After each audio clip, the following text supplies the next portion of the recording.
Chers bien-aimés dans le Seigneur, nous vous aimons et nous vous saluons dans le précieux nom de notre Seigneur et Créateur, le Roi des cieux et de la terre. Laissez-moi vous saluer, Shamwari Yakanaka. Voilà, ce matin, je veux aborder, n'est-ce pas, un thème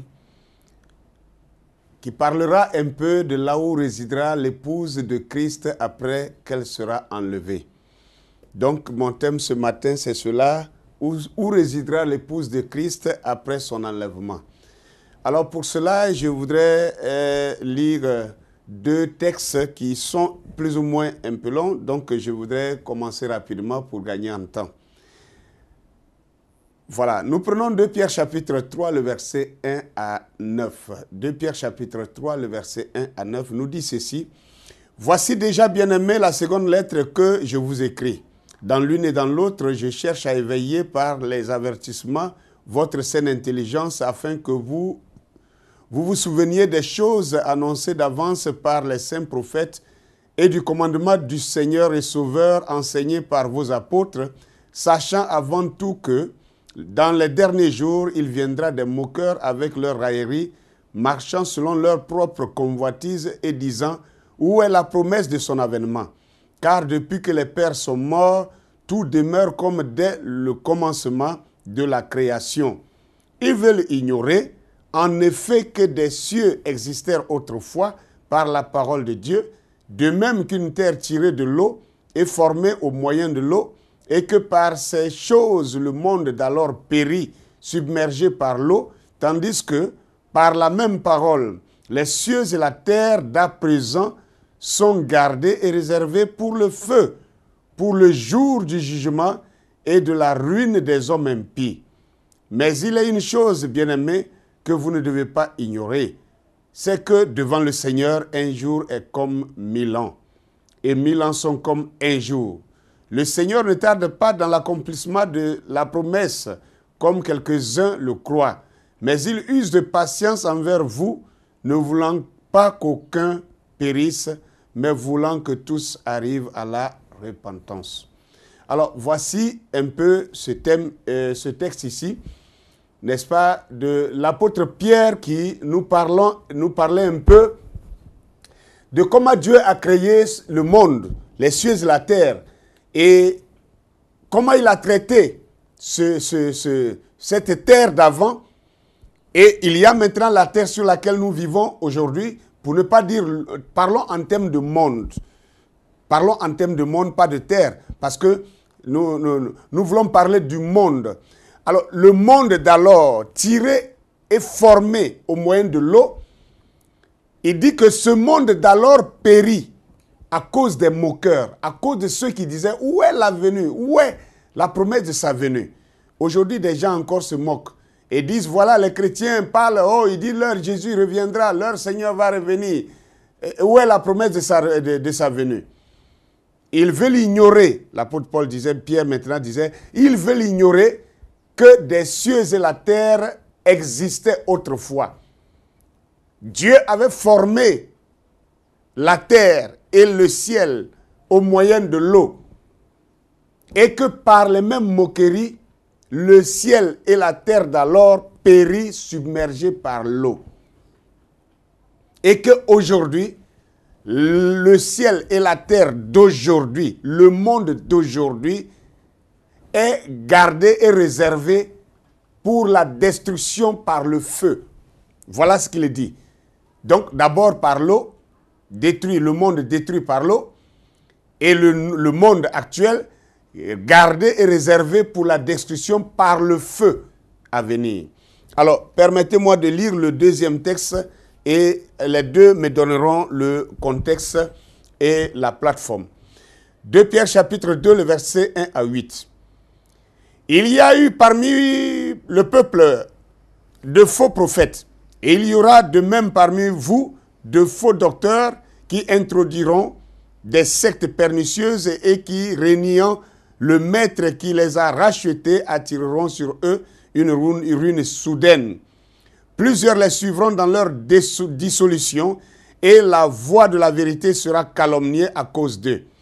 Par cupidité ils trafiqueront de vous au moyen de la parole trompeuse, eux que menace depuis longtemps la condamnation et dont la ruine ne sommeille point. Car si Dieu n'a pas épargné les anges qui ont péché, mais il les a précipités dans les abîmes des ténèbres et les réserve pour le jugement, s'il n'a pas épargné l'ancien monde, mais s'il a sauvé Noé, lui, 8e, ce prédicateur de la justice, lorsqu'il fit venir le déluge sur un monde d'impies, s'il a condamné à la destruction et réduit en cendres les villes de Sodome et de Gomorrhe, les donnant comme exemple aux impies à venir, et s'il a délivré le juste Lot profondément attristé de la conduite de ces gens, de ces hommes sans frein dans leur dissolution, car ce juste qui habitait au milieu d'eux tourmentait journellement son âme juste à cause de ce qu'il voyait et entendait de leurs œuvres criminelles.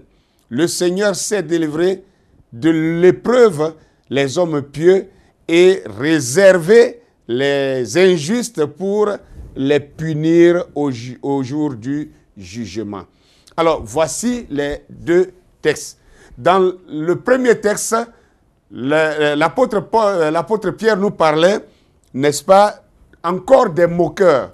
Cela se déclenche toujours par les moqueurs, des impatients, des gens qui se disent, mais voilà, le Seigneur, Jésus, votre Jésus disait qu'il va revenir bientôt. Son bientôt là, c'est comment? Jusqu'à les gens sont allés faire des adages. Je crois que ton bientôt là n'est pas le bientôt de Jésus, hein? Mais un vrai chrétien ne devrait pas dire cela.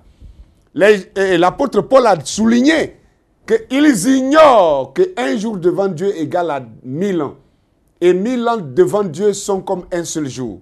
Donc, si un jour devant Dieu égale à 1000 ans, et que le Seigneur Jésus, après son enlèvement, il a dit, il revient bientôt.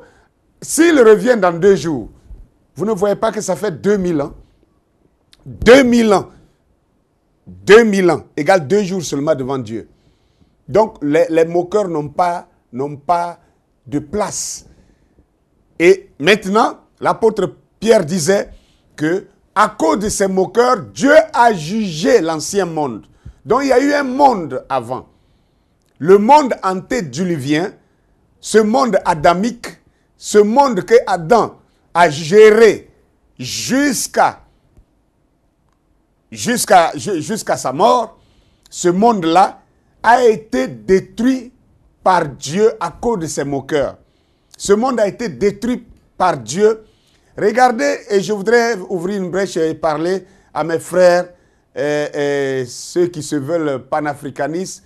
Moi, j'aime le panafricanisme. Maintenant, je voudrais dire, si le panafricanisme pour vous voudrait dire le retour au vaudou, le vaudou n'a jamais été le commencement.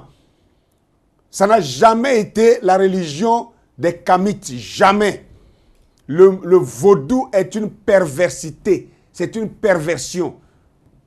Voilà qu'on saisit un vaudouman au Bénin et on déterre des cadavres chez lui à la maison.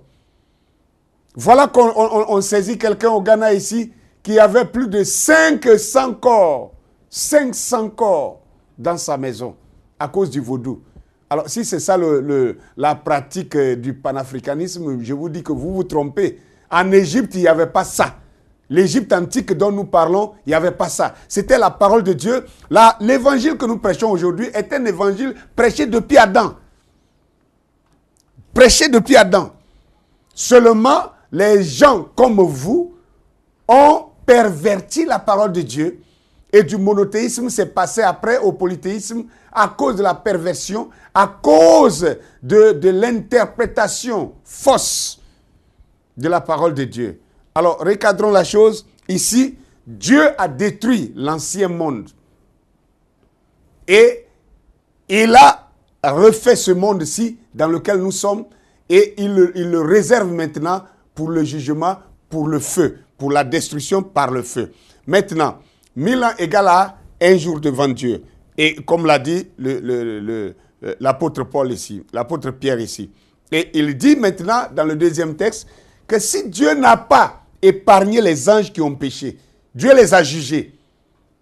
Il n'a pas épargné les villes qui ont péché. Sodome et Gomorrhe ont été frappés par le feu. Et le feu qui a consumé les deux grandes villes de Sodome et Gomorrhe était seulement un exemple, c'était un échantillon de ce que Dieu réserve pour ce monde-ci. Alors, maintenant, entrons un peu dans les choses et nous allons voir quelque chose. Vous verrez que quand la Bible dit ici que le monde d'alors fut détruit par le déluge, est-ce que la Bible parle ici de la structure du monde? La structure du monde n'a pas été détruite. Ce n'est pas de la structure du monde. Dieu n'a pas détruit la structure ancienne du monde. Dieu ne détruira pas la structure de ce monde-ci. Mais il y a des choses qu'il détruit sur ce monde. Quand on dit monde, c'est traduit par le mot cosmos. Le cosmos, c'est toute l'atmosphère. Toute l'atmosphère qui régit ce monde-là. Donc c'est ce monde, c'est ce cosmos-là qui est pollué. Et je voudrais vous dire que quand nous lisons ces deux textes ici, c'est pour introduire quelque chose. J'ai bien dit où résidera l'épouse de Christ après son enlèvement. Alors, avant cet enlèvement, ou du moins avant que l'épouse soit enlevée, la parole est prêchée comme nous sommes en train de le faire. Cette parole est prêchée pour préparer le départ de cette épouse. Comme nous l'avons dit dans la vidéo précédente, le libérateur qui viendrait. Vous voyez, après la quatrième génération d'Abraham, depuis Abraham, notre Abraham contemporain, l'Abraham contemporain, à la quatrième génération, et il avait dit, ils reviendront ici. Ils reviendront ici. Ça, Dieu indiquait déjà l'enlèvement de l'épouse. Et là, quand l'épouse est enlevée, alors il y a cette destruction qui entre en scène. La destruction qui est la guerre d'Armageddon, n'est-ce pas, qui est le jugement de la grande prostituée. C'est des choses que nous allons exploiter dans les jours à venir. Nous allons explorer cela ensemble. Alors, maintenant, l'épouse est enlevée. Quand l'épouse est enlevée, derrière elle, Dieu commence à juger la terre. Mais regardez, si nous prenons le langage de l'apôtre Pierre dans le premier texte, qui dit que le monde d'autrefois, l'ancien monde a été détruit submergé par l'eau. Alors, je voudrais vous dire, Dieu sauve l'homme par 3 étapes. De la même manière, Dieu est en train de faire le même procédé pour sauver la demeure des gens qui sont sauvés, la demeure future des sauvés. Il est en train de procéder de la même manière pour nettoyer cet endroit, pour préparer cet endroit. De même que Jésus avait dit, je m'en vais, vous savez où je vais vous préparer une place. Lorsque je m'en serai allé et je vous aurai préparé une place, je reviendrai, je vous prendrai avec vous, afin que là où je suis, vous y soyez aussi. Vous savez où je vais et vous savez le chemin. Bien. Maintenant, regardez bien que l'homme est sauvé. Première étape, on croit, on est justifié. La justification se conclut par l'eau du baptême. Le baptême d'eau dans le nom du Seigneur, le Sauveur, le Rédempteur, qui montre désormais que vous lui appartenez, que vous êtes maintenant sa possession, que vous êtes maintenant sa propriété, que vous êtes maintenant son héritage. Donc, le baptême d'eau signifie la justification, ou du moins conclut la justification. Et après la justification, il y a la sanctification. La sanctification, c'est par le sang. Et le sang, c'est la parole de Dieu. Le sang, c'est la parole au temps présent. Et après la justification, le baptême d'eau et la sanctification, la troisième étape maintenant vient le baptême du Saint-Esprit, c'est-à-dire la réception de l'Esprit de Dieu en vous, qui vient comme un feu pour consumer la vieille nature, la nature pécheresse que chacun de nous avait avant de croire. Cela consume cette vieille nature et cela nous donne maintenant une nouveauté de vie pour vivre une vie de service pour Dieu. Alors, vous verrez que Dieu utilise le même système pour racheter la terre. Il procède par les 3 étapes, à savoir, la justification de la terre a eu lieu avec Noé, et c'est ça qui a déclenché le déluge. Et le déluge a inondé toute la surface de la terre et a nettoyé la terre de tout ce qui vivait. Et les animaux, et les oiseaux, et les arbres, la végétation, tout était mort. Tout ce qui a vie était mort. Tout était mort. Mais la structure de la terre même était restée. Elle n'était pas détruite. Donc, quand la Bible vous dit que le monde d'alors fut détruit, submergé par l'eau, ne comprenez pas, n'est-ce pas, une disparition de la terre. Non, non, non, non, la terre n'a pas disparu. La terre est restée, le ciel même est resté, mais c'était la substance qui était sur cette terre, c'était la vie qui était sur cette terre qui a été ôtée. Cette vie a été polluée, cette vie a été virusée, n'est-ce pas? Cette vie a été pervertie et Dieu est venu nettoyer la terre de cette vie-là. Et il a réservé seulement Noé et sa famille qui étaient restés, qui n'étaient pas encore pollués par cette mauvaise vie-là.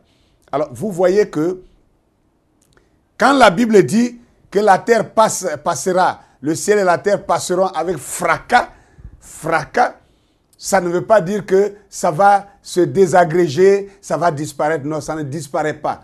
Mais ça passe d'une forme à une autre forme. Ça passe d'un état à un autre état. C'est de la même manière comme Dieu sauve, n'est-ce pas, la terre, comme il sauve son individu. Et quand on dit qu'un individu est sauvé, de l'état pécheur à l'état de sauvé, ça ne détruit pas votre corps. Votre corps n'est pas détruit. La structure de votre corps reste intacte. Mais il y a un travail qui est fait en vous, qui fait que vous abandonnez vos anciennes habitudes, qui fait que vous n'avez plus le désir de faire les mauvaises choses que vous faisiez autrefois, parce qu'une nouvelle vie est entrée en vous. Et l'apôtre Paul vous dira que vous devenez une nouvelle création, une nouvelle créature. La nouvelle créature, la nouvelle création, vous n'avez pas été désagrégé, vous n'avez pas été détruit pour être remoulé. Vous demeurez le même homme, mais l'esprit qui vous guidait, l'esprit qui vous contrôlait a été changé. De l'esprit satanique, de l'esprit diabolique, de l'esprit mondain, de l'esprit pécheresse et criminel, de l'esprit de méchanceté, de l'escroquerie, de vol, de tout ce qui est négatif. Vous avez été, n'est-ce pas, changé et vous êtes maintenant contrôlé par un nouvel esprit venant de Dieu qu'on appelle l'Esprit Saint. Le Saint-Esprit, l'Esprit de Dieu, l'Esprit de Christ. Et vous aimez la parole. Alors, c'est de la même manière que Dieu a fait avec la terre. Il baptise la terre d'eau lors de sa justification. Maintenant, l'étape suivante, c'est que quand un homme est justifié, il est baptisé d'eau au nom du Seigneur Jésus, et que l'étape suivante étant la sanctification, vous verrez que Dieu va sanctifier la terre également. En l'an 33 de notre ère, l'agneau de Dieu est venu sur la terre, c'était un homme, c'était Dieu fait chair, et il s'appelait le Seigneur Jésus-Christ. Et le prophète Jean-Baptiste l'introduit aux hommes en disant, voici l'agneau de Dieu qui ôte le péché du monde. Et cet agneau de Dieu a été crucifié, n'est-ce pas? Et son sang a été, n'est-ce pas, répandu sur la terre. Comme quoi, la terre qui a été justifiée, baptisée par l'eau du déluge, cette terre entre dans sa phase de sanctification. Mais regardez maintenant, même quand un chrétien est justifié et qu'il rentre dans la vie de sanctification, ça ne finit pas le péché en lui. C'est pour cela que la confession existe. C'est pour cela que le regret, le remords existe. C'est parce que, autrefois, étant pécheur, quand vous faisiez ces choses, vous étiez tranquille, vous n'aviez pas de remords. Mais quand vous croyez en Dieu et que maintenant, désormais, il vous arrive de faire ce que vous ne souhaitez pas faire, alors vous avez du remords, vous avez du regret et vous vous repentez. Donc, vous voyez que même avec la sanctification, ça ne finit pas le péché dans le chrétien. Mais il y a quelque chose qui vient. C'est pourquoi, après la justification, on doit avancer, continuer à marcher pour entrer dans la sanctification. Même dans la sanctification, ce n'est pas encore le bout du chemin. On doit encore continuer dans notre foi jusqu'à ce que nous recevions le baptême du Saint-Esprit. Car ce baptême du Saint-Esprit, le prophète Jean-Baptiste, quand il annonçait cela, il a dit, moi je vous baptise d'eau, mais au milieu de vous, il y a quelqu'un qui vient après moi. Il était dans le monde avant moi. Lui vous baptisera d'esprit et de feu. Il vous baptisera de Saint-Esprit et de feu. Donc le Saint-Esprit constitue ce feu-là qui, quand il vient, non seulement il change votre nature, mais il la change de quelle manière? Il change votre nature en étant un feu qui consume les désirs mondains, les désirs charnels, les désirs négatifs, les pensées impures, les pensées criminelles. Il consume ces choses. C'est pour cette raison que dans Actes chapitre 2, lorsque le Saint-Esprit est descendu pour la première fois, la Bible dit qu'il est tombé sur eux comme des langues de feu. Ce n'était pas des langues des langues de feu. Donc, parce que ça devait être quelque chose de consumant, pour consumer. Alors vous voyez, c'est pour cela que l'apôtre Pierre nous dit ici que le monde d'aujourd'hui est gardé et réservé pour le jugement, pour le feu. Il va passer par le feu. Alors, le feu viendra pour purifier cette terre. Le feu viendra pour consumer cette terre. Maintenant, je vous dirai que même ce feu viendra en deux temps. Nous allons voir. Souvent, je fais des promesses et je n'arrive pas. Mais je crois que cette fois-ci, j'ai pris un engagement. Je vais aller de façon chronologique pour qu'on évolue. Et message après message, et vous verrez jusqu'à l'éternité. On va voir comment on entre dans l'éternité. Et vous allez voir que ici, quand l'épouse est enlevée, alors il y a un désordre sur la terre. Parce que l'épouse détenait le Saint-Esprit, l'épouse est enlevée, alors maintenant le Saint-Esprit n'est plus sur la terre. Et il y a un désordre sur la terre qui s'installe. Et ce désordre va conduire le monde dans une guerre qu'ils appellent la guerre d'Armageddon. C'est une guerre qui est chargée, qui a été chargée de juger l'épouse, de juger la prostituée, l'Église catholique romaine et ses filles. La prostituée est la marque, ou du moins l'image de la bête. La bête et son image seront jugées dans cette guerre-là. Mais ça ne finit pas les pécheurs sur la terre également. C'est pour cela que, quand l'épouse maintenant est enlevée, elle est dans les airs, pendant que ce travail est fait. Quand ce travail est fait, quelque temps plus tard, l'épouse revient sur la terre. Parce qu'il faudrait que les chrétiens comprennent que quand on dit on ira au ciel, je ne sais pas, ne pensez pas que le ciel soit derrière les nuages. Le ciel n'est pas derrière les nuages. Non. D'abord, cette terre, laissons-moi finir d'abord le problème de ce monde-là qui est détruit. Ce qui est détruit sur le monde, dans le monde, ce n'est pas, comme je l'ai dit, ce n'est pas la structure du monde qui est détruite, mais c'est la politique sur la terre, les guerres, les crimes, les bactéries, les virus, les microbes, les maladies, la mort, ces choses-là qui polluent le monde. Ces choses qui polluent. Aujourd'hui, c'est la politique qui dirige le monde entier. Mais la politique, c'est la plus grande arme du diable. qui détruit ce monde-là. C'est la politique qui détruit le monde. C'est la politique. La politique et les politiciens. Et tous leurs adeptes. La religion. La religion. On se bat, on se tue, on s'entretue parce qu'on ne voit pas de la même manière que l'autre. Tout cela va prendre fin. Ce feu va enflammer, va embraser toutes ces choses et purifier la terre de toutes ces choses. La maladie va disparaître. Mais pourquoi le ciel aussi sera frappé? Parce que la Bible dit que Satan est le prince de l'air. Il est le prince de l'air. Vous savez, il y a des maladies dans l'air que nous respirons. Pollué. L'air est pollué. Les gens vont jusqu'à dans l'espace. Ils nous ramènent des microbes qui n'existent pas sur la terre ici. Et ça devient des contagions, des épidémies, des pandémies et toutes ces choses. C'est pour cette raison que le ciel et la terre seront embrasés par ce feu-là pour purifier la terre de toutes ces choses. Mais après ça, maintenant, qu'est-ce que l'épouse fait? L'épouse ne va pas rester dans l'invisible.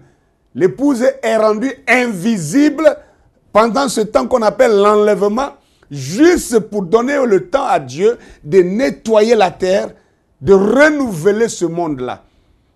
Quand le monde, le cosmos est détruit, alors la terre est régénérée et l'épouse va retourner. Nous allons lire quelques citations du prophète.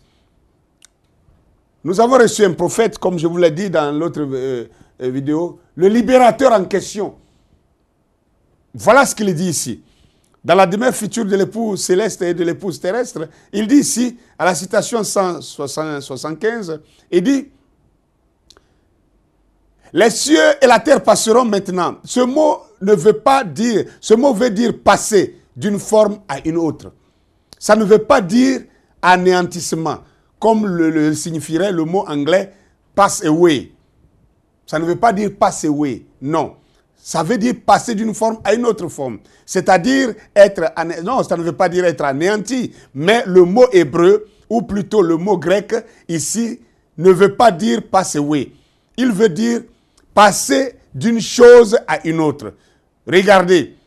Mais passer d'un état, c'est ce que ça dit. Un autre état. Passer d'un état à un autre état. Paul a utilisé le même mot en parlant de la régénération de l'homme. Comme l'homme est passé d'un pécheur à un saint, pas complètement anéanti. Quand un homme est changé, il n'est pas anéanti, mais il est une personne changée. Il a été changé de ce qu'il était à ce qu'il est, mais il n'est pas anéanti.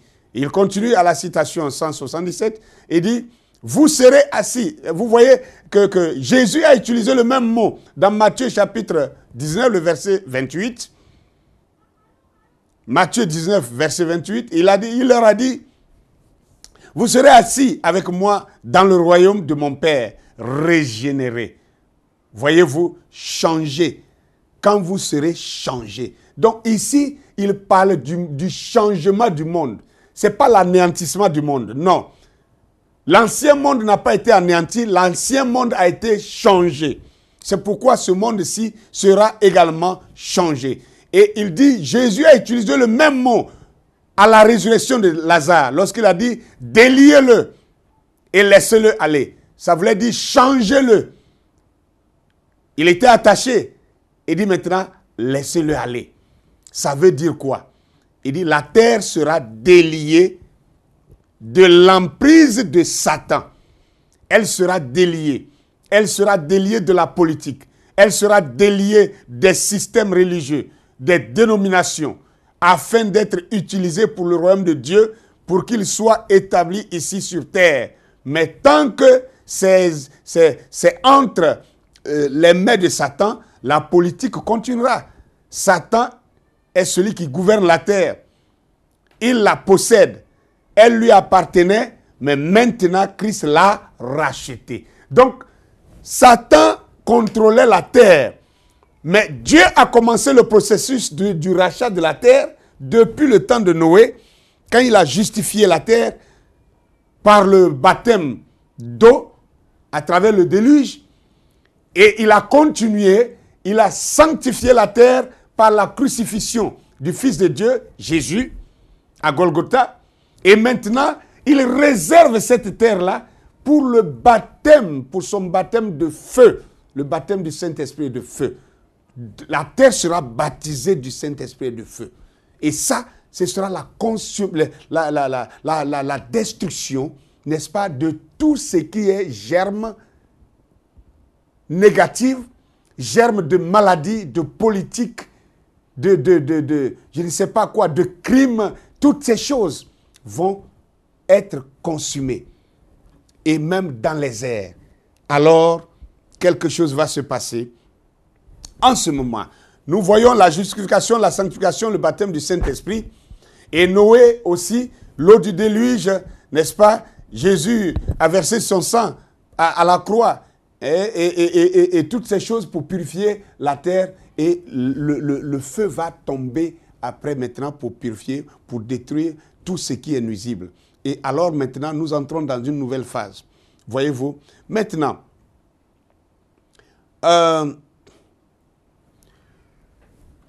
quand cela est fait, alors que l'épouse était enlevée, elle était dans les airs, elle était dans l'invisible, maintenant cette épouse va où? Parce que quand on parle du ciel, les gens pensent que le ciel, je ne sais pas comment les gens voient le ciel, tout le monde parle du ciel, les catholiques chantent le ciel, les protestants parlent du ciel, les musulmans parlent du ciel, tout le monde veut aller au ciel. Mais c'est où le ciel? C'est où ce ciel-là? Nous allons voir un peu ce que c'est le ciel. Mais avant cela, regardez ce que le prophète du temps de la fin nous dit dans son sermon « Jéhovah Jireh », troisième partie, prêché le 8 mars 1960, à la citation 38. Je vais seulement lire la dernière partie de cette citation. Il dit, j'ai dit, il parle ici quand il a été ravi au ciel. Il a été aussi, pour ceux qui ne savent pas, William Branham a été ravi aussi au ciel. Et il a vu des gens à qui il avait prêché l'évangile. Certains avaient 95 ans, 96 ans. Ils étaient vieux quand il leur a prêché l'évangile et ces gens étaient morts. Même sa propre femme qui était décédée déjà, sa fille qui était bébé, qui était morte, que lui, il avait enterrée. Quand il a été ravi, il les a retrouvés au ciel parce que ces gens-là croyaient déjà l'évangile. Il les a trouvés tous jeunes. Le bébé n'était plus bébé. Le bébé était une femme, une jeune femme d'environ 21 ans.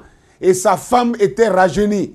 Et les vieilles personnes qu'il avait converties, il avait envoyé à Christ à l'âge de 96 ans, étaient devenus un couple jeune d'environ 21 ans. Et c'était des jeunes gens, des jeunes femmes et tout cela. Et quand il a vu ces gens-là, il y a eu une conversation entre eux là-bas. Et à la fin de la conversation, je vais vous lire ça maintenant, ce qu'il dit. Il dit, j'ai dit, alors, si Paul s'en sort, et il a dit d'abord, j'ai dit, voulez-vous dire qu'il viendra vers moi? Jésus viendra vers moi. Il a dit, il viendra vers toi. Et il t'interrogera sur l'évangile que tu as prêché parce que tu es né un conducteur. Et alors j'ai dit, eh bien, Paul devra-t-il aussi être jugé par cela? Assurément, a-t-il répondu. Et j'ai dit, alors si Paul s'en sort, moi aussi je m'en sortirai parce que j'ai prêché le même évangile que lui, sans faire de compromis sur un seul mot. Et tous ces gens se sont écriés, c'est sur cela que nous reposons avec assurance.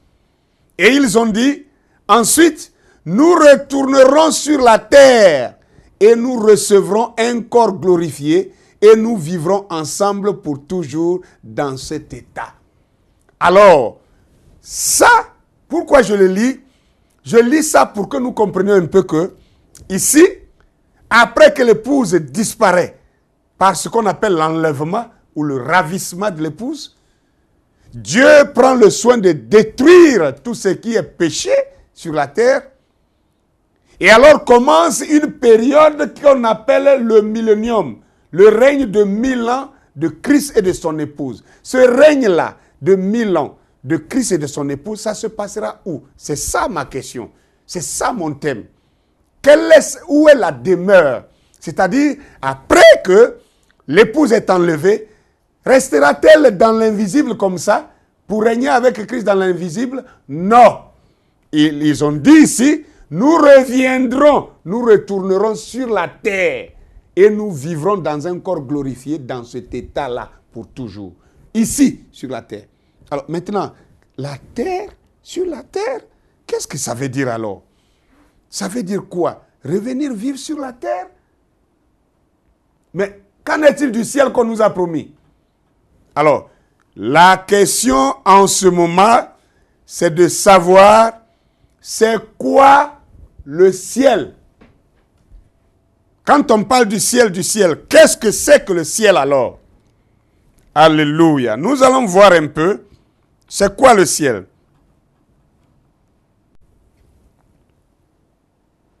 Bien. Dans le sermon intitulé « Christ s'est révélé dans sa propre parole », prêché le 22 août 65 à la citation 63, voilà ce que le prophète dit ici. Et un jour, ils découvriront aussi qu'ils ne considèrent pas une distance de 150 millions d'années-lumière, mais ils se déplacent en formant un cercle. Exactement. Vous découvrirez un de ces jours que lorsque vous allez au ciel, vous ne vous envolerez pas quelque part ailleurs, mais qu'en plus de cela, vous êtes toujours ici, seulement dans une autre dimension plus rapide que celle-ci. Waouh! Ah, moi, j'ai toujours pensé que le ciel, c'est quand on décolle de la terre, on bat les mains et puis on s'envole et on se retrouve derrière les nuages. Mais le prophète véritable, authentifié de Dieu nous montre ce que c'est que le ciel. Que le ciel n'est pas une hauteur. Le ciel n'est pas plus haut que notre tête. Le ciel, ce n'est pas de se lever pour s'envoler comme les fusées s'en vont. C'est pour cette raison que quand le Spoutnik russe est allé dans l'espace pour la première fois, quand ils sont revenus, des prédicateurs américains sont allés les rencontrer pour voir ces cosmonautes-là et leur poser la question, puisque vous êtes partis au ciel, lorsque vous êtes partis dans cette hauteur-là, avez-vous trouvé Dieu? Ils ont dit, nous n'avons rien vu de Dieu là-bas. Il n'existe pas de Dieu. Et ces prédicateurs étaient troublés. Parce qu'ils ont toujours pensé que le ciel était une hauteur. Mais moi, j'ai la grâce de rencontrer un véritable prophète de Dieu qui me révèle la parole aussi clairement pour que je le comprenne. Et il me dit que le ciel n'est pas une hauteur, mais le ciel est une dimension. C'est quoi une dimension? Vous savez, il y a plusieurs dimensions. Sinon qu'il y en a 7 dimensions. Et le même prophète nous dit les 3 premières dimensions sont dans l'homme. Maintenant, la première dimension, c'est quoi? La deuxième, c'est quoi? La troisième, c'est quoi? Je crois que ça aussi, ça fera l'objet d'un autre message. Si je vais m'étendre là-dessus, je vais pas terminer mon message, je vais dérouter. Mais je voudrais vous dire que le ciel qui est une dimension ici, le ciel qui est une dimension ici, le ciel, ce n'est pas une hauteur. Ça veut dire, il dit, un jour vous comprendrez que lorsque vous allez au ciel, vous ne vous envolez pas pour aller ailleurs. Mais qu'en plus de cela, vous êtes toujours ici, seulement dans une autre dimension plus rapide.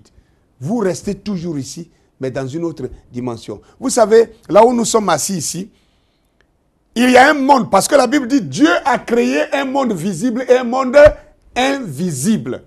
Il y a deux états. Un monde visible et un monde invisible. Le monde invisible est ce qu'on appelle le ciel. Le monde visible est celui qui est physique, que vous voyez, on se voit. Mais vous voyez, même la technologie est en train de nous montrer un peu qu'il y a une dimension que l'œil humain, l'œil nu ne peut voir.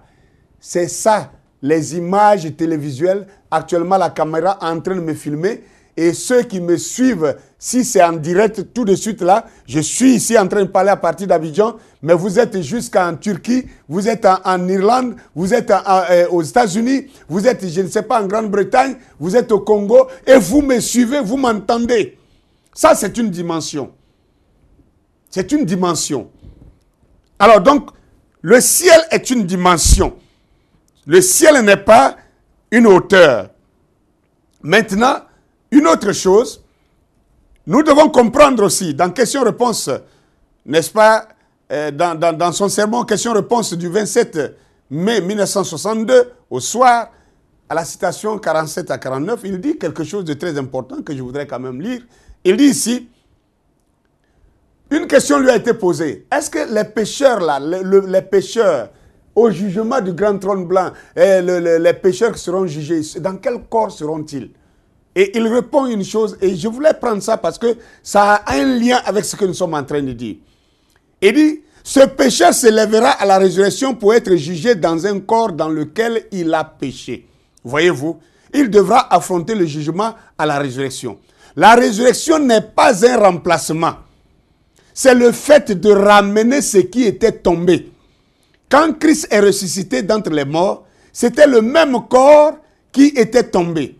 Il est ressuscité dans ce même genre de corps. Nous ressusciterons avec le même corps dans lequel nous serons tombés. C'est une résurrection et non un remplacement. Donc le corps de l'homme, tel que vous me voyez, quand je serai enlevé, je serai rendu invisible pour un temps. Invisible pour un temps. Mais quand ce temps est terminé, ce laps de temps est mis là pour que Dieu puisse nettoyer la terre, préparer la terre sur laquelle nous allons revenir. Ceux qui sont enlevés vont revenir sur cette même terre-là et vivre sur cette terre ici.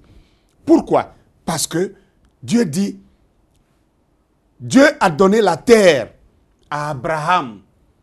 Regardez dans le sermon Hébreu chapitre 7, première partie, prêché le 15 septembre 1957, à la citation 33, il dira ici, le prophète, eh bien, Abraham devait hériter le monde. Et toutes les nations de la terre seront bénies à travers la postérité d'Abraham. Ainsi, Dieu est descendu lui-même à parler sous la forme d'un homme. Maintenant, Dieu a toujours été sur la terre. Dieu n'a jamais quitté la terre.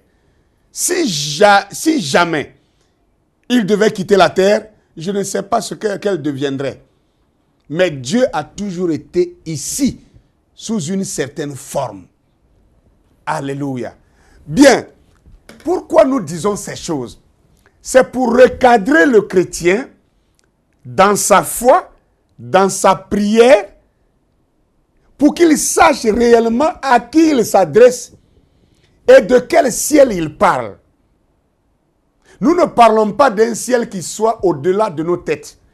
Nous ne parlons pas d'un ciel qui soit derrière les nuages. Le ciel est juste à côté de nous ici. Voilà pourquoi l'apôtre Paul pouvait parler aux chrétiens en leur disant que maintenant vous êtes ressuscités. Il dit nous sommes ressuscités et nous sommes assis dans les lieux célestes en Christ. Il s'adressait, lui-même il était sur la terre ici. Il s'adressait à des gens qui étaient assis en face de lui sur la terre ici. Mais il disait que ces gens-là étaient déjà assis dans les lieux célestes en Christ. Donc les lieux célestes, c'est une atmosphère. C'est une dimension. Ce n'est pas une hauteur, ce n'est pas une distance, ce n'est pas une quantité, mais c'est une dimension. C'est une atmosphère. Quand quelqu'un est en connexion avec Dieu par l'Esprit de Dieu, il est déjà dans le ciel potentiellement. Mais ce que nous possédons potentiellement se réalisera à un moment donné. Ça se concrétisera à un moment donné. Pour le moment, c'est potentiellement. Et il faut que nous comprenions cette chose-là et que le ciel, nous n'allons pas lever la tête toujours pour parler comme non. Le trône de Dieu est dans le cœur de l'homme. Le trône de Dieu est dans le cœur de l'homme. C'est une dimension. C'est pour cela que les apôtres qui étaient avec le Seigneur Jésus-Christ, quand ils n'avaient pas encore reçu l'Esprit de Dieu, quand ils n'avaient pas encore atteint cette dimension, ils avaient peur de la mort. Lorsque les soldats sont venus saisir Jésus dans le jardin de Gethsemane, ils ont fui. Les apôtres ont fui, ils ont abandonné le Seigneur.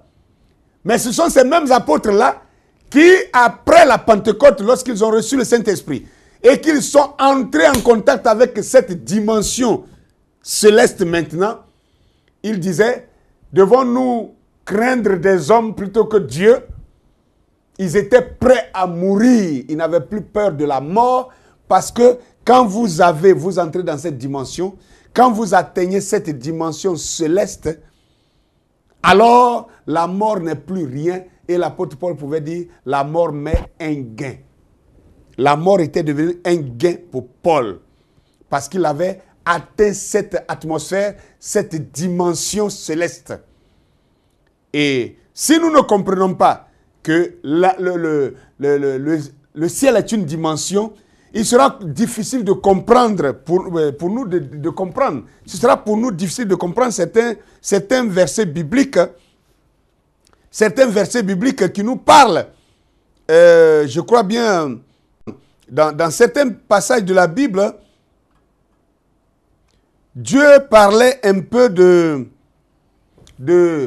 d'un certain roi, je crois que ça devait être Antiochus ou quelqu'un, un certain roi qui s'est levé et qui a combattu les enfants d'Israël. Et la Bible dit, il entra dans les lieux célestes et il fit tomber la moitié des étoiles du ciel sur terre. Alors, comme un homme qui est sur la terre ici, et puis de surcroît, un impie, un guerrier, un massacreur qui entre dans les lieux célestes et qui fait tomber même une partie des étoiles du ciel sur la terre. Donc, vous comprenez que les étoiles, il y a les étoiles que nous voyons dans l'atmosphère qui sont des astres, mais ces étoiles-là représentent des individus. Ces étoiles-là sont des types de quelque chose. Les véritables fils de Dieu qui ont reçu le Saint-Esprit, qui ont l'Esprit de Dieu en eux, qui sont en contact avec cette atmosphère céleste, sont des étoiles. Ils sont placés dans l'espace comme des étoiles. Et par contre, les incroyants sont comme le sable de la terre, sont comme le sable de la mer. Ça encore, c'est des choses qu'on peut développer. Alors, donc le ciel, ce n'est pas ce qu'on a toujours pensé. Le ciel n'est pas trop ce qu'on a toujours pensé. Le ciel est une dimension. Et regardez un peu, l'épouse va résider où? L'épouse revient après son enlèvement. L'épouse redescend sur terre ici, alors que cette terre maintenant est nettoyée de tous les péchés, nettoyée de toute la politique, nettoyée des politiciens, nettoyée des criminels, nettoyée des méchants de la terre. Et tous ces gens seront nettoyés et l'épouse revient sur cette même terre ici. Regardez un peu. Il y a un passage biblique qui illustre ça. 2 Rois chapitre 21, le verset 4 et le verset 7. Le Seigneur Dieu qui a fait les cieux et la terre, il dit, je veux à toujours placer mon nom à Jérusalem. Il a choisi Jérusalem là où il veut à toujours. À tout le temps, son nom doit résider là. Et maintenant, quand le roi Cyrus, l'empereur Cyrus, n'est-ce pas, donnait quitus aux Juifs de retourner pour aller rebâtir la ville de Jérusalem, il a dit, le Dieu qui est à Jérusalem est celui qui s'est révélé à moi et qui m'a dit ça. Le Dieu. Donc Dieu, le Dieu qui réside à Jérusalem. C'est sur terre ici, s'il vous plaît. Sur la terre des hommes. C'est pourquoi, Daniel chapitre 8, le verset 9 à 12, nous voyons que dans ce chapitre-là, comme je le disais tantôt, ce roi-là, il a fait la guerre jusqu'à entrer dans Il dit, il est allé bousculer les armées des cieux. Il est entré dans les armées, dans les cieux. Il a bousculé les armées. Bon, il faut qu'on comprenne un peu. Les saints constituent l'armée du ciel. Les saints, les véritables sauvés. Je ne parle pas des religions. Je ne parle pas des églises. Je parle des véritables sauvés. Les véritables sauvés sont parsemés partout dans le monde entier. Et ceux-là sont l'armée céleste. C'est pourquoi le diable cherche son ennemi et ne le trouve pas. Dieu sait tellement bien cacher les siens. Que le nom du Seigneur soit béni. Alors donc, si je peux chuter par là, je vous dirais que changeons notre conception en pensant, qui nous faisait croire que le ciel, c'est derrière les nuages, on va s'envoler un matin. Nous serons ici. Nous n'allons pas aller ailleurs. On sera ici. La terre a été donnée à Abraham comme un héritage. Les nations ont été données à Abraham comme un héritage. Et seulement les nations ont été contrôlées par le diable pendant tout ce temps. Et Dieu, à la fin, il a arraché, il a racheté la terre de la main du diable et il va nettoyer cette terre-là et la rendre viable pour son épouse qui revient après son enlèvement. Elle retourne pour résider sur la terre ici et vivre 1000 ans avec le Christ. Donc, mon prochain thème, c'est le règne de 1000 ans de l'époux et de l'épouse dans le millénium. Que Dieu vous bénisse. Shalom.